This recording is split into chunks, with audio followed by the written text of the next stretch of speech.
Greetings, ye faithful townsfolk, and a special welcome to all you walkers out there. Today on the show, it's a fantastical fight featuring fervent fan bases of two of the most popular shows of this millennium, or any other for that matter. It's the kings, queens, and not-so-loyal subjects of Game of Thrones taking on the humans, zombies, and that cool tiger from The Walking Dead, today on Versus. In one corner, you have Game of Thrones, the HBO smash hit derived from the dragon-obsessed mind of George R.R. Martin and ushered to the small screen by showrunners David Benioff and D.B. Weiss. It broke new ground on what a premium cable show can do in terms of storytelling, budget, and a fan base arguing amongst itself. In the other corner, you have Walking Dead, based on the Image comic series written by Robert Kirkman and illustrated by Tony Moore. AMC acquired the rights to make it a TV show, and it too set an unmatched precedent for undead-themed mass appeal, heads falling off, and a fan base arguing amongst itself. I know it's the hardcore enthusiasts that seem the hardest to please, and perhaps the only thing that loyal lovers of these shows enjoy more than internal debate is defending their preferred property against any other entity that might threaten it. It's gonna be a hot one today, kids. Here's how we'll determine a winner. Round 1, ratings. Round 2, tomato meter / audience score. Round 3, best characters. Round 4, in a world. And then we'll do a wildcard round that could involve your favorite type of walker. Is it the icy white ones with the piercing blue eyes from the north, or the mindless droves of hungry steppers representing the southeast? If Game of Thrones has its way, we'll be raising a hearty glass of Lannister wine to the spoils of victory. If Walking Dead should prevail, we'll probably get 13 spin-off series of this very show. Now, full disclosure, I wanted to be holding a chalice of ale throughout this entire episode, but the brass here said, Mark, you've had enough already today, so let's get it on.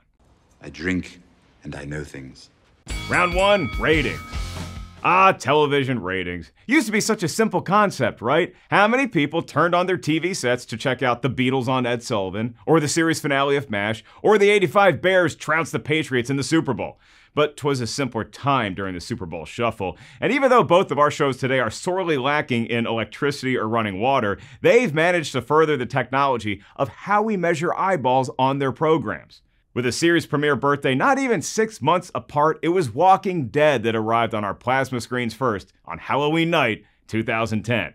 And while both Dead and its kid brother Game of Thrones would go on to set records in terms of streaming, both of the legal and illegal variety, let's first take an honest-to-goodness look at who pays their cable bill every month. You, the viewers that determine the ratings. Walking Dead's debut episode would see 5.35 million watchers, and Season 1 overall maintained an average of 5.24 million viewers per episode. That's pretty impressive because, as far as I know, Halloween is still only once a year.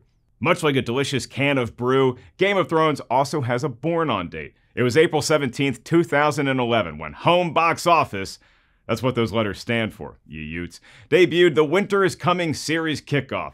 And although we were clearly ready for summer here on Earth, Westeros gawkers, pretending to be Earthlings, showed up in droves, 2.22 million strong for that inaugural visit.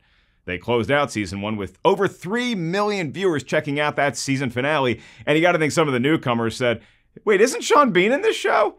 Thrones overall averaged 2.52 million viewers per episode that first season, and perhaps the most impressive stat associated with this entire show is that it saw an increase in average viewership each and every season all the way through its swan song Season 8, which sported 11.99 million enjoyers / hate watchers per episode.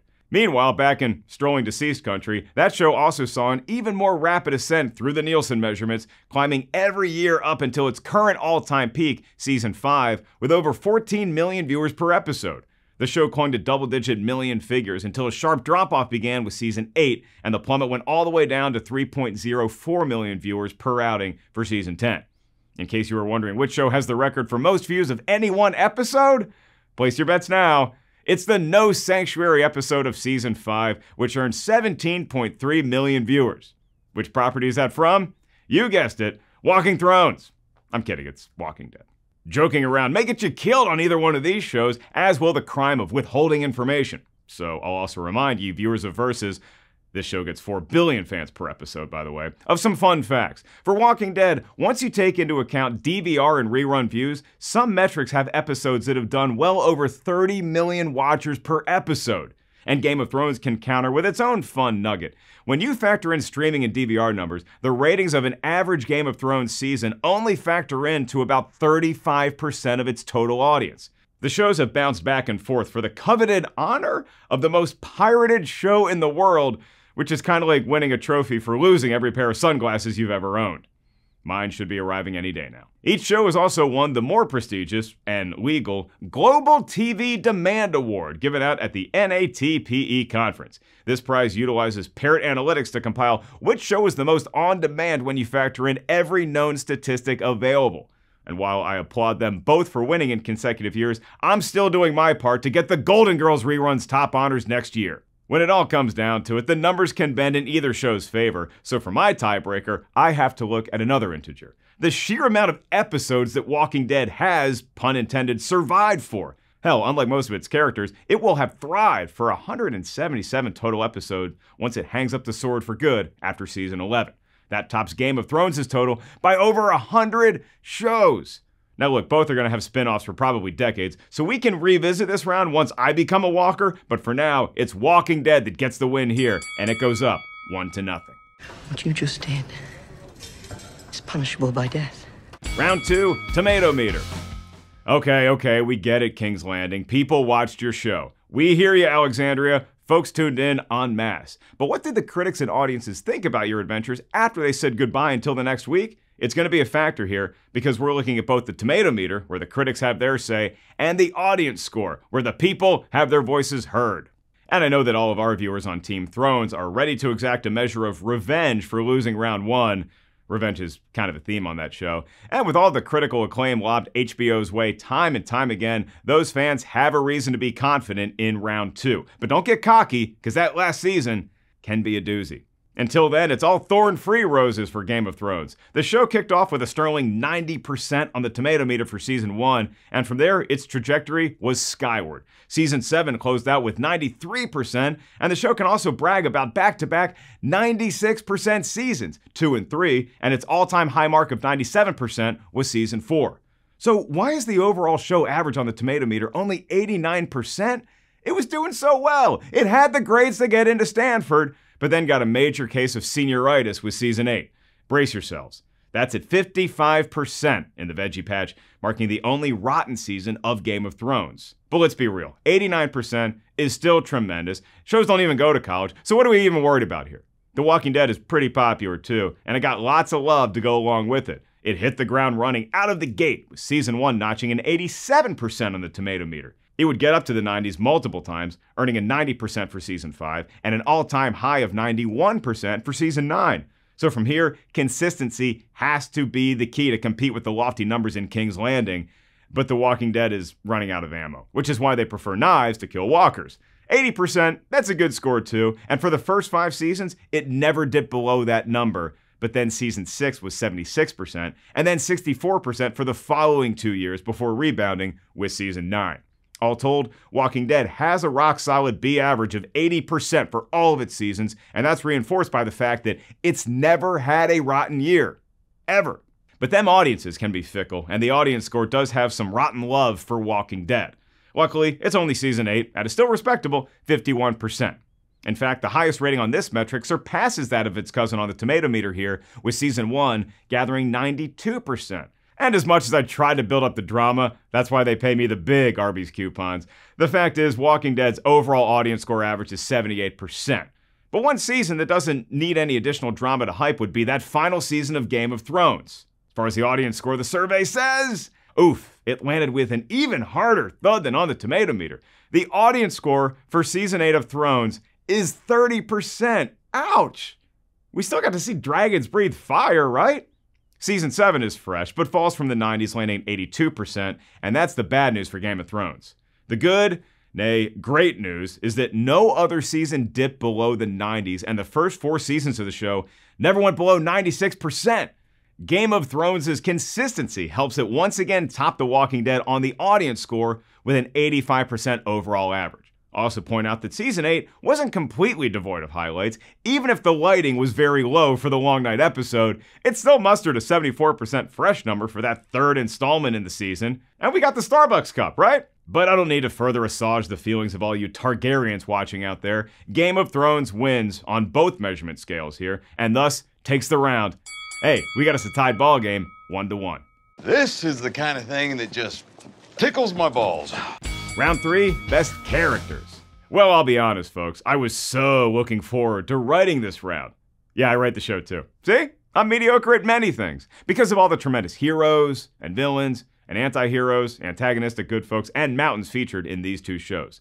But I'll admit, I was also a little trepidatious because, wow, are there a ton of characters in these two programs. That's what you get when it's a combined 17 seasons of quality entertainment. Early points go to Walking Dead simply because they usually just go by their monosyllabic first names. You got Rick, Shane, Carl, although I guess Coral is 2 syllables. So, okay, look, enough stalling. Let's kick off with another easy to pronounce name, Stark. Relax, Tony, you're not in this universe. I'm of course talking about the Starks, as in Ned and his family, who play crucial roles in all 8 seasons of mythology. And if that is your last name on Game of Thrones, you're either going to love how it all ends up, or you're not going to be around to see it. Sean Bean's Ned lent such a tough but compassionate fatherly figure to the Season 1 proceedings. Sadly, his head couldn't remain attached to his body for Season 2.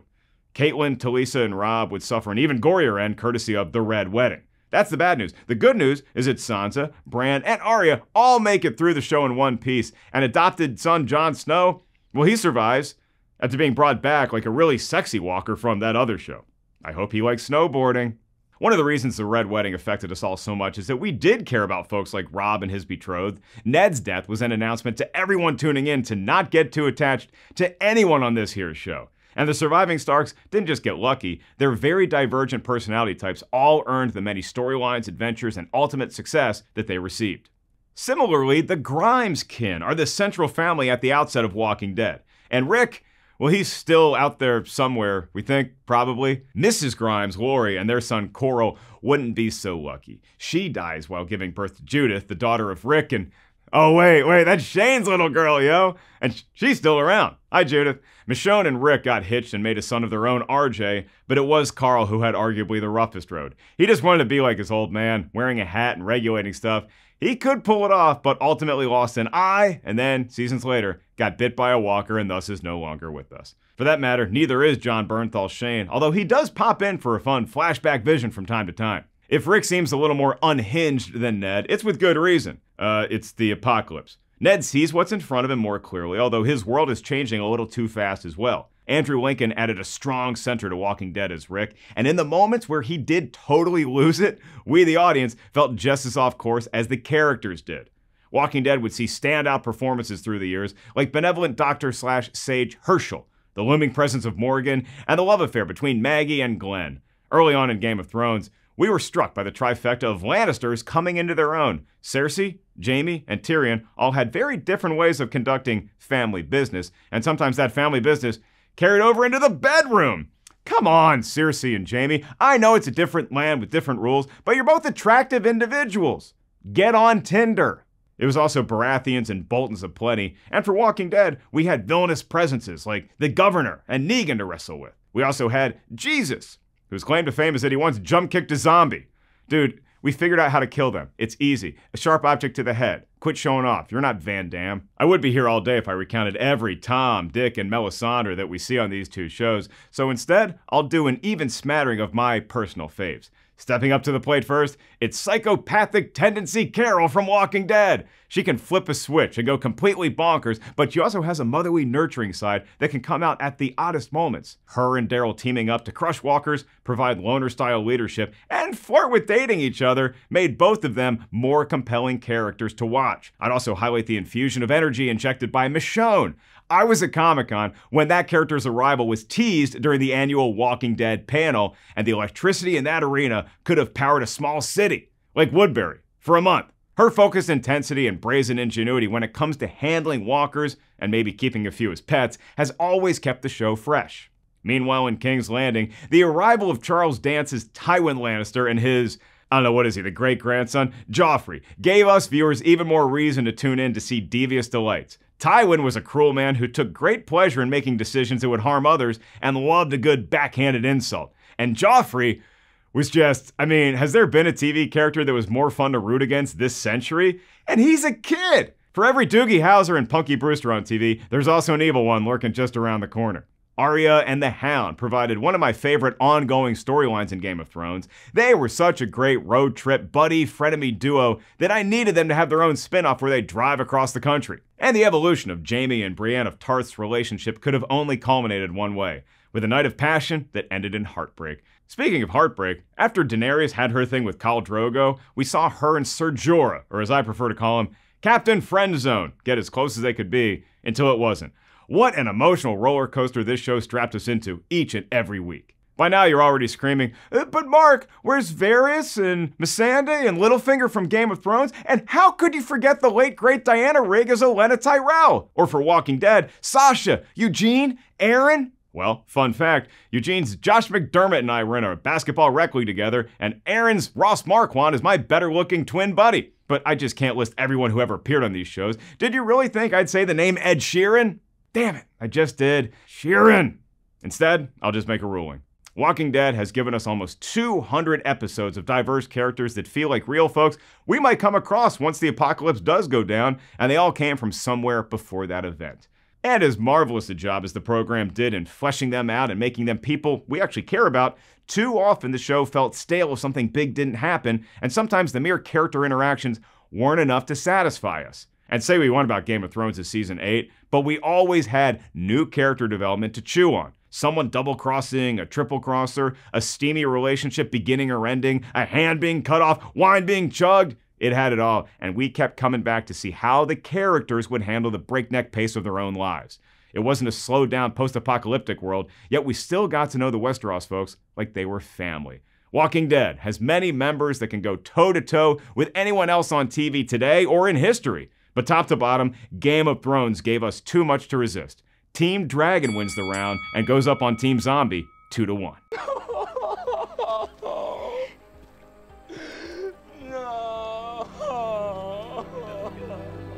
Round 4. In a world. I've been looking forward to this round for so long, and now it's here, and even though it's called In a World, it's not a battle of which show has better trailers, previews, or ad campaigns, because they're both great. And no, I'm asking myself and you, which world would you rather exist in? Do you want to slug it out with zombies as we trudge across the eastern seaboard on a raft of dimming hope? Or do you want to be in a faraway land, slumming it with the commoners, or perhaps toasting with the elites, hoping today isn't the day that said beverage is poisoned? Would you rather? Take Game of Thrones? There's many pros to living somewhere in Westeros or Essos or another realm yet to be written. George, we're all waiting for you. However, each major setting in Thrones also comes with a fair amount of cons. Literally, you can't trust anyone. Not even friends, blood relatives. Hell, there's so much magic going around you can't even trust your own eyes. At least in Walking Dead, you can trust your inner circle, most of the time. But as Shane taught us all early on the show, that circle better be airtight. After season 2, we came to realize that the biggest threat to a happy life in that world isn't the fact that the dead are walking, but that the humans are plotting. Alliances are formed, and you can get into a nice little groove, but it's only going to last so long. In a world Where resources are scarce, every stranger you meet could be the last person you ever see. But Walking Dead also has the built-in advantage over Game of Thrones in that, hello, it's on Earth. I grew up in Virginia and North Carolina, and I know how to take I-85 north to Alexandria.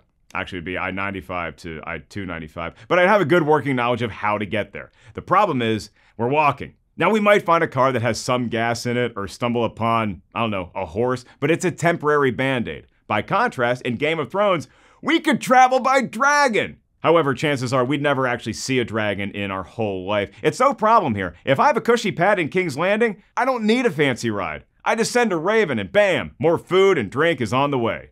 Ravens, the original Postmates.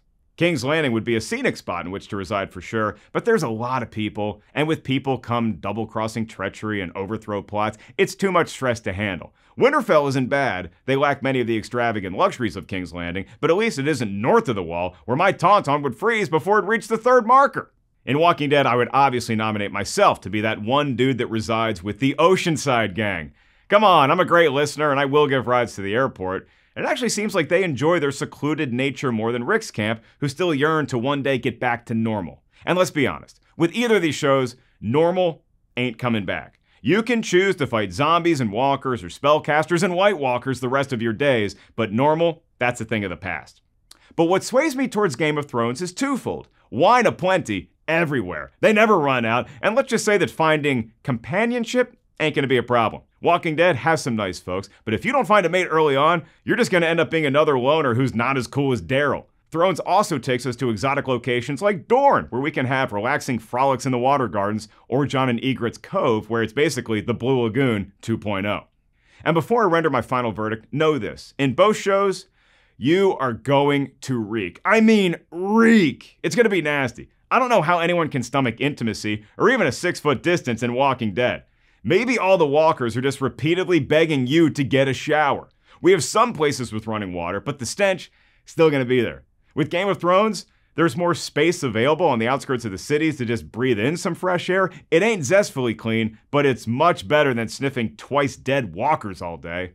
Game of Thrones is where I want to go on vacation, and I'm not alone. People have made their vacation destinations planned around Croatia, Ireland, Iceland, Spain, where they shoot the show, and it feels like you're away from the hustle and bustle of The Walking Dead's inoperable Camaro Z28s and Night of the Living Dead around every turn. If there is an afterlife, and you show up saying I was killed by a walker, cool. But if you show up to heaven, freshly charred from a dragon, everyone wants to hear the story. But before I get to that next phase of existence, I want some hope in this life. And as horrible as that omnipresent scent is, Walking Dead provides me with a sense of promise that we could recollect the progress of humanity. I'm pretty sure Woodbury had a Starbucks, so maybe we get up to DC and there's internet and movie theaters and Chili's. I may not be the travel agent you wanted, but I am loyal to my homeland. Walking Dead wins the round, and we got us a tied ball game, 2-2. Ha ha! Easy peasy lemon squeezy. And now it's time for the wild card round. Sunday, Bloody Sunday. Black Sabbath and U2 tried to warn us, but even those legendary bands couldn't have known just how bloody our fancy projection screen TVs were going to get a decade ago, and Walking Dead isn't quite done yet. This round will be all about which show had the better, more gruesome, inventive, and surprising kills, many of which came at the expense of primary characters. And you'd think Walking Dead would have two major types of dying. Either a walker gets you, or some rogue human who we thought we could trust, but it's not about who got you, it's how they did it. And let's be blunt, did we care about you in the first place? Early on in Dead's tenure, we were mostly concerned about the meandering deceased, and 'twas them walkers that got many a crucial character. Dale, bit by a walker. T-Dog, bit by a walker. Andrea, after some very questionable decision-making, bit by a walker. Some were bit, but we didn't know right away. Remember in season 2, when we hung out at a barn for what felt like 4 seasons? Well, it turns out Sophia had already been turned to the dead side. What's really frustrating is when a friend or family member gets bit, and then you have to be the one to kill him. Poor Daryl learned this lesson several times firsthand, with no instance being more emotional than when he had to take out his big brother Merle. Shiva and Tyrese were also taken out by the dead, and Carl did everyone else a solid and took himself out after being bit. And according to a cruel tease, we all thought Glenn had met his fate after being trapped under a garbage bin, but don't worry, he was okay. He's okay, folks.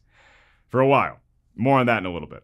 Perhaps the most impressive aspect of Game of Thrones for this round is the sheer amount of kills that go on for that hour. Even though it trails Walking Dead by over 100 total episodes, the blood, guts, and intestines we see might even surpass that of its AMC competition. You're the most disgusting, HBO. Ned Stark was beheaded, and while that may have come as a shock, it was arguably the most run-of-the-mill and we'd see for the next 8 seasons. One unlucky Targaryen was killed by Khal Drogo, courtesy of scalding hot molten gold being poured on him, and Robert Baratheon was drugged and then mauled to death by a wild boar. Jon Snow was stabbed to death by an angry mutiny on the Wall, then he was resurrected as people's sexiest zombie of the year by Melisandre. Yes, the same Melisandre, who burned Shireen at the stake. Oh, don't worry, Big M would get her comeuppance. Turns out that amulet she has around her neck, that's the only thing keeping her from looking like the Crypt Keeper. Inventiveness is at a premium with demises seen on Game of Thrones, but the elements of surprise also factor in. Exhibit A, the Red Wedding. Caitlyn, Robb, Talisa Stark, they're having a grand old time until that reception turns into a riot not seen since one of my college buddies' rich fiance's family provided a cash bar. But that wasn't the only nuptial ceremony that went wayward. The Purple Wedding saw the poisoning of Joffrey, and there was much rejoicing. Nobility during sacrifice was the best fate most of the cast could hope for during the final season, which featured the Mountain, who crushed the Mandalorian's head in. He got tossed into a pit by the Hound, who then followed suit just to make sure the deed had been done.